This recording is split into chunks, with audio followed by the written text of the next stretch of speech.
Man, shout out to AHumbleSoul, man, the brother, good brother, man. We just tapped in with homie, man. Did a good interview. My partner, Mulrain, coming from Let Your Voice Be Heard and BGU. Shout out to AHumbleSoul again, man. Real humble brother, man. Y'all tap in with him. Let Your Voice Be Heard. BGU, Mulrain, King Supreme.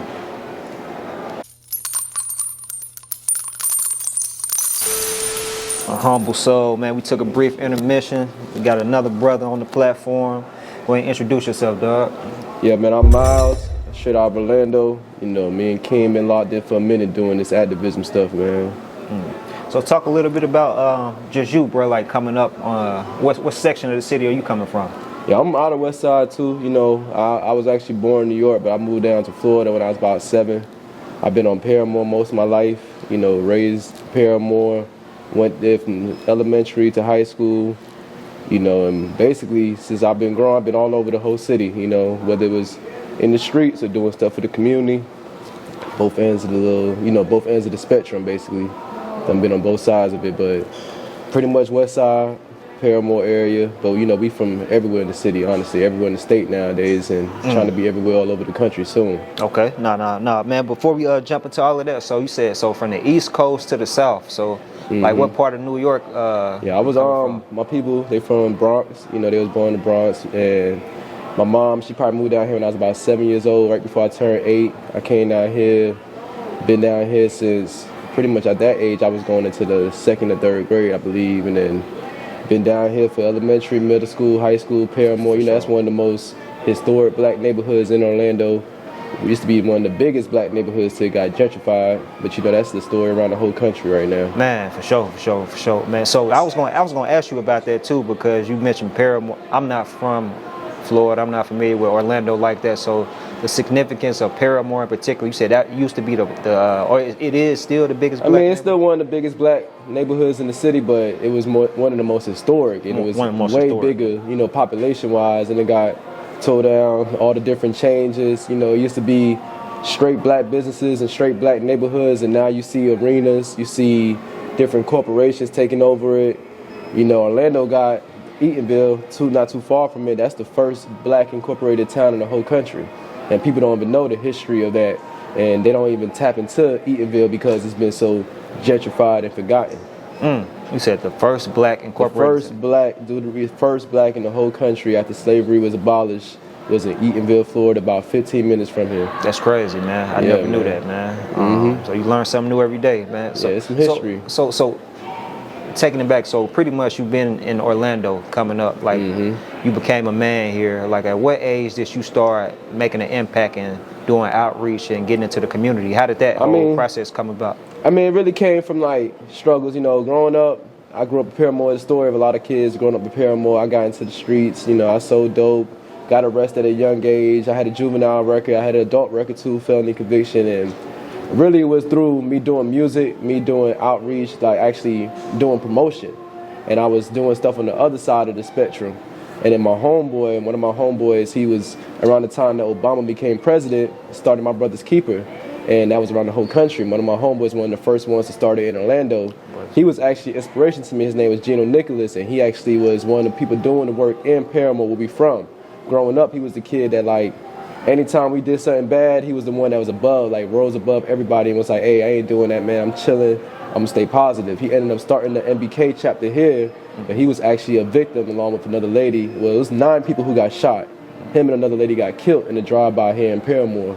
And this happened about 2016. Your mentor? He was like, he's a homeboy I grew up with, you know what I'm saying? But he was an inspiration. Yeah. And same age, you know, young brother at the time, 2016, and there was a drive-by, some other people that he knew he was involved with, that he was trying to reach out to, came through, they sprayed the block. I think it might have been 7 people got hit, but him and a young lady named Tanya Skeen was killed. And she was a sister who did like kickball games, did stuff for the girls in the neighborhood. So it's like, coincidentally, a drive-by happened. They not the targets, but the 2 people who get killed are the only 2 people active in Parramore. So it was kind of like a void, you know what I'm saying? So that's what kind of charged me to step into that, like, hey, I'm going to start doing this other stuff. I was already doing a little slow back-to-back, back-to-school giveaways, doing small stuff, but that actually made me be like, you know what? Let's reach out because they tripping. You know, it's too much violence going on. I've been on both sides. Now I want to actually help try to get people away from that and show them a different way. And, you know, that's around the time people like King was already going strong, doing this, like, on the ground Zulu network with all these brothers. And there was some other like-minded people in the city, so we kind of all just kind of got into the same space around certain incidents. You know, it was certain shootings back-to-back, kids just shooting. And the most crazy part was this 15-year-olds, 16-year-olds shooting up broad day everywhere. And it's like, come on now, we just going to keep watching it. You know, especially people who helped contribute to it in the past, like, what you going to do? So it was just like a charge. And like 2016 was when a lot of collective minds came together and kind of started doing this full time. Man, like, you even touching on that, on the outside looking in, when it comes to a place like Orlando, people may not be aware of the crime. Yeah. You know what I'm saying? They, you know, it's like a tourist attraction. That's how it's promoted to people who don't stay here, you know. But you talking about people, like youngsters, like not the country, back-to-back shootings and stuff like that. So that element, so is that a real issue in the city of Orlando, or is it just concentrated pockets? You know what I'm saying? I mean, it's yes and both, you know, because just like, put like two parts to it. At one point in time, people don't know Orlando was like on the top 25 for murder per capita. You know, even though population-wise, we may have 60 million people come to Orlando in a year, but living in Orlando, we got about under 3 million. And per that number, we had so many murders that we was in the top 25 for years. It just recently, in the last 5 years or so, started to go down on that, just per capita. And then you got to think about it too. I didn't think it like that either. You know, you're in Orlando, Disney World, but I didn't think about it till I even went to California for the first time and saw LA. And anytime you got a pocket of big money and a lot of attraction, you always got a pocket of poor, you know, low income and some stuff going on that people not getting that. Because whenever there's people who are getting a lot of money in any place, it's going to leave a vacuum for the people who are not going to be getting the money. Those the low income workers, the ones who can't get the jobs because stuff is overpriced. Because we in Disney World, it might cost $2,000-3,000 for a 1-bedroom, but you only making $1,000 a month. So you got to move in the outskirts, or you can't move, you end up homeless. So Orlando, you know, is just like a lot of other big cities that are known for capital. If you go to downtown Chicago, you might think it's the most beautiful place in the world, but they got some of the most violence in the world. And that's kind of the same thing that goes on, especially with it being Disney World. They're not going to let the media abroad get hold like, yeah, you go down to Disney World, you might get jacked if you go 15 minutes away from, you know, where Disney World at. But that's the reality, you know what I'm saying? It's just how it is. No, for sure. And you mentioned, like, prior to making that transition, like, you've been on both ends of the spectrum. So you had your point in your life where you was dabbling with the hustling in the street. So how did that affect you? I mean, to be honest, you know, growing up, I always thought of myself as like, I didn't think I was no crazy troublemaker, because you got people out here who's every day they trying to catch violence and catch bodies. I was like a hustler. I was like trying to provide for myself, trying to do what I had to do. But when you hustling, sometimes it leads to you doing stuff that you don't really, you look back and be like, damn, I was tripping. Like, I should have had did that. But, you know, it's a blessing to make it out of that and be able to reach back to them kids and reach back to people who are in that same position and let them know, like, hey, I've been down that way, but I did see a different way. Because I'll be real, a lot of times when you're talking to these people in the streets, you can't talk to them without knowing what you're talking about. You can't just say, hey, I just want you to do better. I want to pray for you only, and I don't know what you're going through or why you're doing this, but I'm here for you. You know, that's good, and they need that part, but they also need a person who's like, hey, man, I've been there. Let me tell you, bro, it was hard. Like, let me show you what happened to me. Let me show you what my life went to. Let me show you my homeboy who ain't make it. And that's really what it gave me that chance to do. You know, I ain't never proud about nothing that we ever did or nothing like that, but I'm more like informed when I'm talking to people like, hey, man, I know how it be, but at the same time, there's another way. No, for sure. And it's a blessing for you to be able to make it up out of that. Yeah, and kind of contribute to making a positive impact. Both of y'all brothers, you know, to be honest with you. And y'all, I'm sure y'all planting the seeds, and there's probably a lot more people involved with what y'all got going that's not on the camera, you know, but y'all come from that same life, though, so y'all can relate to the, you know what I'm saying, who y'all targeting. Yeah, honestly, like, I tell people all the time, like, growing up, and even, like, people like King, like, he was one of the biggest people in the city. He had the city on lock. At one point in time, he was, like, the people that you would look at that the kids was like, damn, I want to be like that. So when he started doing this work and started coming out there and reaching out to people, that's a big game changer. You know, kids will see that, like, know that this man had all this stuff going on, but he genuinely changed. Now they're like, all right, it might be saying something that's worth hearing. Because at the same time, you know, people ain't going to feel it unless they know it's real. For sure. So a lot of times it's just keeping it real, and then we still building the book step by step, chapter by chapter. No, for sure. Well, let's get into, man, what y'all brothers got going. So my brothers keep it from there, just blossom. Yeah, we do we was able to, he had the Zulu movement going on, and from the Zulu movement, we made a birth a lot of things. Like right now, we have our own 501c3, Let Your Voice Be Heard. We got Brothers Get Up, and we also got Restart Housing. So we doing things with social justice, impacting people with criminally, like people who got victims of crime, trying to help people who've been going through stuff and consider themselves survivors. And then we also got stuff that we lifted up brothers on the side. We're trying to get jobs. We're doing resources. We're doing fellowship. We're making sure everybody is lifted up. And then we got the housing piece. So we also doing transitional housing with people that are coming straight from the streets or coming straight home from jail. Or sometimes people who are just displaced, got low income, whatever it is, we meeting them in the middle. So really just seeing the things that got these gaps and missing and like, all right, what can we do on the ground to connect these dots and help people get there? And you said, so if you can just guesstimate, like how long have y'all been doing each? So for each effort, each initiative, like how long has each one been active? I mean, we want to go back to the past, like the Zulu movement and stuff with the brothers. That's been going on probably nearly 2 decades now. Clearly, like a little bit approximately when it comes to even Let Your Voice Be Heard, when it comes to social justice, like reform, different things like that. That's been going on for almost a decade now. That officially was incorporated 2016, but it's been going since 2014, 15. I just got to the actual paperwork done in 2016. And then even with the Restart Housing, that's been going on since like 2019. It's just now getting more official, more solidified, and we just incorporating everything now. That's one thing when it comes to helping. You got to help out, but you got to get your paperwork right. And you got to get all your stuff, ducks lined up before you step out for real. So how challenging is it, and I want to go back to just the initiatives, man, but just to veer off for a second. So one brother, you had, I guess, the street lifestyle, you was hood rich, or I don't want to put labels on you, and you said you don't deal with the devil as well. I don't know to what extent it got, if it was on a large scale for you as well, but now y'all in the community making an impact, that's not necessarily something that's always a lucrative profession. So like how difficult is it to follow your heart, and help, youngsters, or help somebody who's re-entering into society from incarceration or been a victim of a crime, but also pay your bills, what's that? That's a damn good question. That challenge like? What's that like? For real. No, it gets hard, man, because at the same time, a lot of people don't want to give back to something that's going to help people and you don't see the return. When you got certain things that people could be like, I'll put money into you and I'm going to see my money come back, it's different. When you put it into like trying to help people, trying to build people up, it's way different. So like it gets hard. It's been a lot of times that we done had to sacrifice and miss meals literally to help feed others. It's been times that we was doing stuff and making sure things were taken care of on the business side, but we got to figure out how to take care of our own personal finances. And a lot of times the blessings come with it though, and it's not like you do stuff for the blessings, but blessings come, and we hustlers. So if it ain't through the nonprofit, trust me, we're going to get it through something else. We're going to be working, we're going to be doing stuff, and staying legit is the biggest key. Because a lot of people can fall off, you can backpedal, mess up because it gets so hard. But we've been staying authentic, staying genuine. We've been blessed with our own businesses that we can do on our own, that we can get some money to come in from.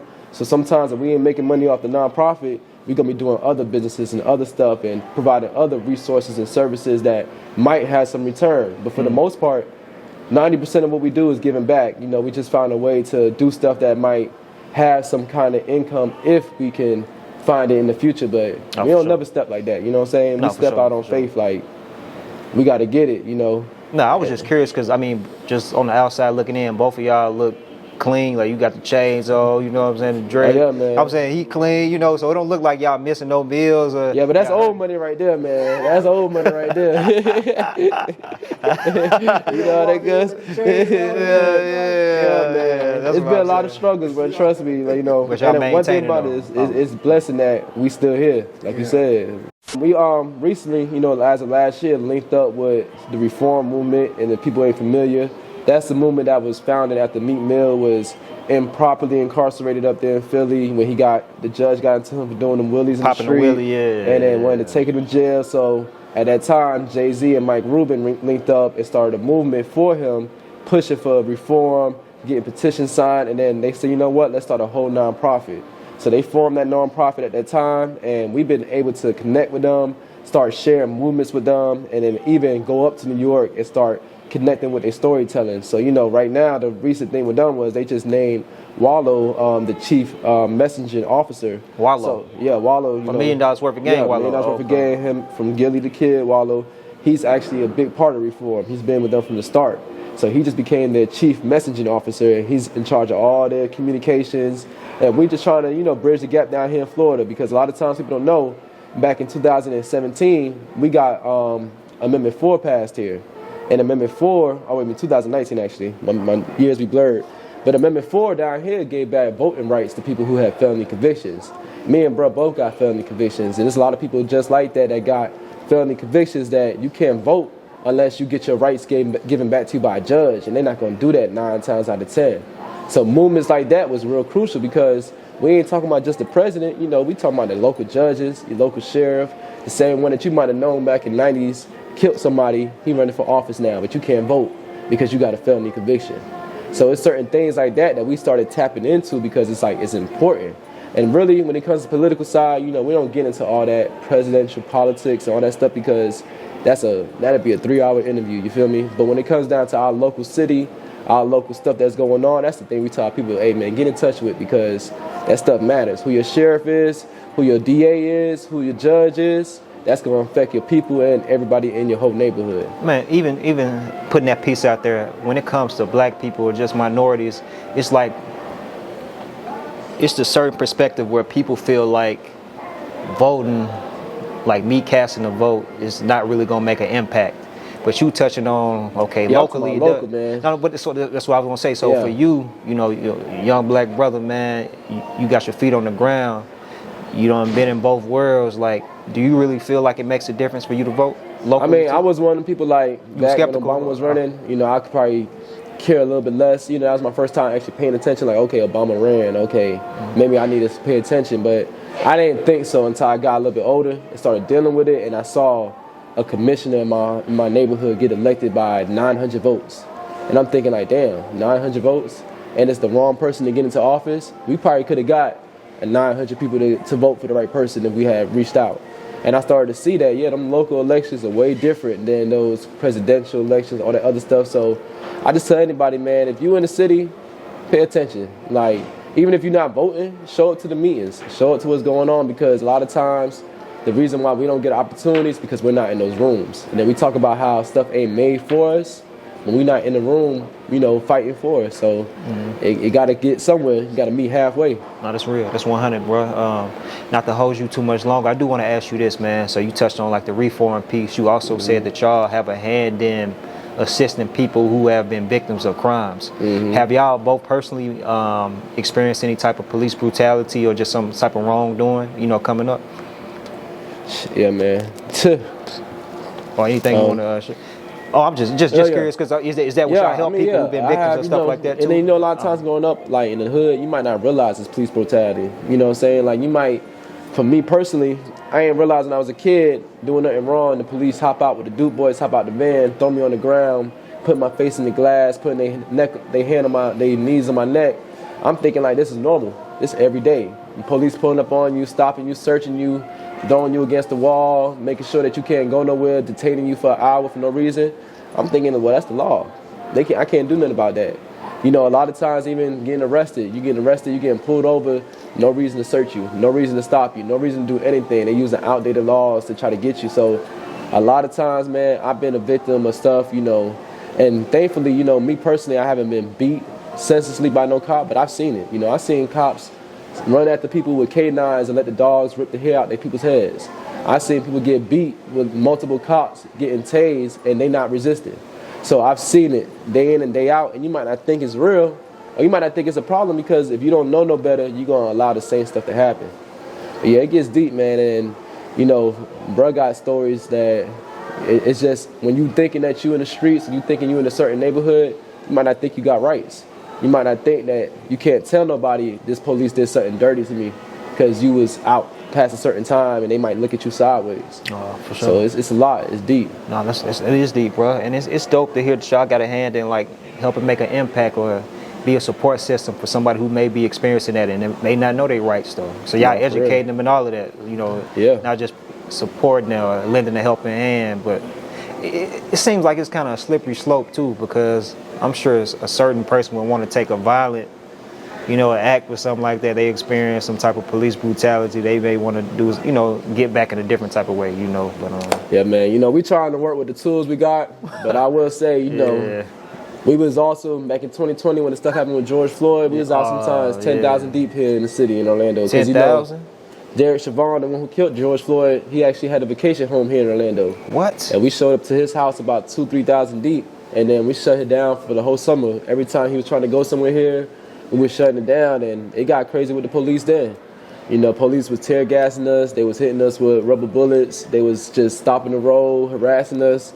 So, you know, it happens sometimes, and, you know, we try to reach out to some people, you know, you just got to keep fighting. Oh, for sure. You know what I'm saying? And even when it comes to crimes, man, we don't like to get into the politics of who did it, you know, who like getting involved with stuff. All we want to do is tell people, if you've been hurt, something happened to you, we can here for you. And we as a community, we gonna help each other. Instead of just brushing it under the rug and saying it just happens, like let's actually see what we could do to help you out in that situation. Man, that's real, man. It's just one last question, man. This evolves around, it's been a hot topic for recent years, mental health. Like they've been pushing that more so recently. Not saying it's been an issue, but as far as like when it comes to minorities, black people, I mean, a lot of people, I know I didn't, when I grew up, I didn't have like a doctor I went to, like a therapist and nothing like that, you know what I'm saying? But more so recently, it's been a hot topic, you know, online. Like, do y'all have a hand in any type of mental health counseling or resources, anything like that? Yeah, we actually did, like, back, it's funny you say that, like 2017, we started a Let's Talk Mental Health in the Black Community series. We used to do it annually. You know, and the only thing that stopped it briefly was the COVID. Oh, but it's something that we actually do focus on because, like, we were informed about how mental health is real. We was informed about how stuff can happen to the generations before you and get passed down to you and you not even know it, you know, in just your situation. So it's certain things that happens all the time that, like, man, as a community, you know, we'll pray it away or we'll just ignore it away, but we might not actually address it and try to get our own tools to fight it. So, you know, I'm a believer in multiple approaches. You know, I'm all about the faith-based approach, praying for it, but I'm also believing faith without works is dead. So, you know, at the end of the day, the mental health, we got the tools, we learning now, we learning that we getting affected by it. And if we want to talk about mental health, let's be real, the black community, we are probably the most affected community in the history of man, not just in America. You know, since the days of Africa, since the days of human first being born on the planet, Africa and African Americans and all descendants have been a target of people from the beginning. So it doesn't change nowadays. So we do need that help. We do need to talk to each other, and we need to talk to people who look like us, who understand us, and who can actually give us some real approaches that they know they're not just reading out a book. They know that it can actually work. That's 100. So it's important. That's 100, man. Any lasting words, man, you can drop on the viewers, a young brother, young sister, even, you know what I'm saying, a peer around your age that may need some guidance or some words of encouragement, man. Yeah, I would just say, man, just stay the course. You know, a lot of times growing up, we as a community, we're not really talking about the stuff we need to talk about. It's looked at, it's shunned upon to be vulnerable, to say, like, I need help, to say that I want to change. You know, you growing up, and in our community, we talk like, oh, black man, you got to be a thug, you got to be a basketball player, you got to be a football. You know, you get so many times confined. I would say, man, we got to start breaking the generational curses. We got to start changing the ways we do stuff. We can't keep approaching stuff the same way. That's why brothers like us have linked up, because we keep doing the same thing and leading kids the same way. We're going to be just keep destroying our community. And it might seem like it's just a drop in the ocean when you're talking about, like, well, look what's been going on. We can't change nothing. But if everybody got that same mindset, we never going to change. And the same way, if there's a drop in the ocean, if everybody put a drop in the ocean, we can form a new ocean. So, you know, if anybody feels inspired to do something, start, man. It could be something as small as just talking to the kid on your block or talking to the person in your family. But if everybody was to be charged to do something, we wouldn't be still talking about this 20 years from now, 20 years from when Martin Luther King, and 20 years from Malcolm X, and 20 years from all these Marcus Garvey, people who've been doing stuff. It wouldn't be all for nothing if we all just started doing something. Yeah, that's 100, bro. If they want to get up with you, connect, man, learn more about the resources or the impact y'all making, not just locally, but y'all collaborating around the nation. You know, like how can they find you, bro? Yeah, we got a website, www.letyourvoicebeheard, INC, that's one word, letyourvoicebeheard, INC.com.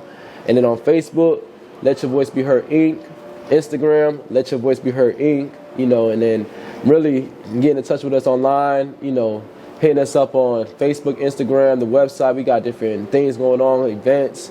So really, you know, look us up, man. And, you know, I'm Miles King.